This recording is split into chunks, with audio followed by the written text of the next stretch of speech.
Қайырлы кеш көрермен. Бүгін ортада Тәуіржан мен Зарина болды. Зарина болса Астанаға жігітке барып қайтыпты. Тәуіржан гүлдерімен жақсы қарсы алыпты боранды күнде. Одан Бурабайға апарып, сол тауда кездесу ұйымдастырыпты.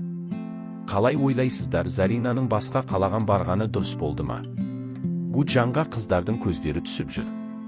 Әсіресе Айгүлдің қайта-қайта жігіттің өлеңдеріне өзінің жеке видеоларын жүктеп, Заринадан жігітті тартып алғысы келеме? Заринаға болса белгісіз жаннан бір үлкен шоқ гүлдері келді. Оны қызымыз қабылдамады. Гүлжан болса өзінің бір таныстарынан күдіктенді.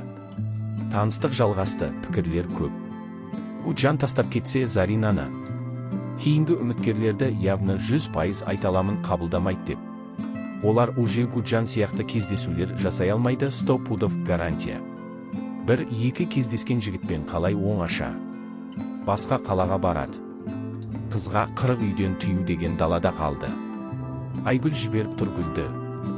Басында Айбектің шкафына запискама салып кетті ғой. Эдуардамен қырылыстыру үшін камерадан қарағанда сол болып шықты. Жігіттердің мазағы болып отырғанын сеземе екен бұл қыз. Сыйлық үшін махаббат жөнінде сөз жоқ. Тәуіржанға ойыншық боп ақымақ, тіптен жиіркенішті боп кетті. Екеуі болашағы жоқ екені белгілі ғой, екеуі екі әлем. Зарина көп үміттеніп кетті ме? Махаббат туралы айтып әлі ерте. Айта берме Зарина, Тәуіржан өзі біледі ғой. Жалкей сценарий. Зарина қара. Сенен басқа тағы біреу бар деп. Гүлжанның реакциясын көру үшін ашейінде басқа үміткерлер келгенде басқа біреуден подарок келсе алатын.